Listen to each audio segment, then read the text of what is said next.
Karachi Kings के एजाज में तकरीब का इनेकाद। GFS ने हमेशा कराची किंग्स को सपोर्ट किया। इरफान वाहिद, मुझे उम्मीद है कि किंग्स PSL नंबर 1 टीम बनेगी और फाइनल जीतेगी।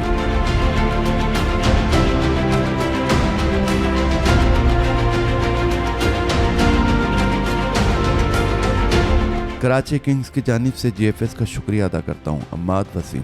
GFS बिल्डर्स एंड डेवलपर्स की जानिब से कराची के मकामी होटल में कराची किंग्स के एजाज में तकरीब का इनेकाद किया गया। GFS बिल्डर्स एंड डेवलपर्स के CEO इरफान वाहिद का कहना था कि GFS ने हमेशा कराची किंग्स को सपोर्ट किया। अभी तो इब्तिदा है। इंशाल्लाह मुझे पूरी उम्मीद है कि ये टीम PSL की नंबर 1 टीम बनेगी और फाइनल जीतेगी और PSL 8 जीतने की खुशी में कराची किंग्स से हर खिलाड़ी को प्लॉट दिए जाएंगे। इरफान वाहिद का कहना था कि GFS तामीराती सनत के अलावा फलाही कामों और स्पोर्ट्स की सरगर्मियों में भी बढ़ चढ़कर हमेशा से हिस्सा ले रहा है और मुस्तकबिल में भी ये अमल जारी रहेगा। मजीद वीडियोस देखने के लिए हमारी वीडियो को लाइक करें, सब्सक्राइब करें और बेल आइकन को जरूर क्लिक करें ताकि आने वाली वीडियो आप तक बआसानी पहुंच सके।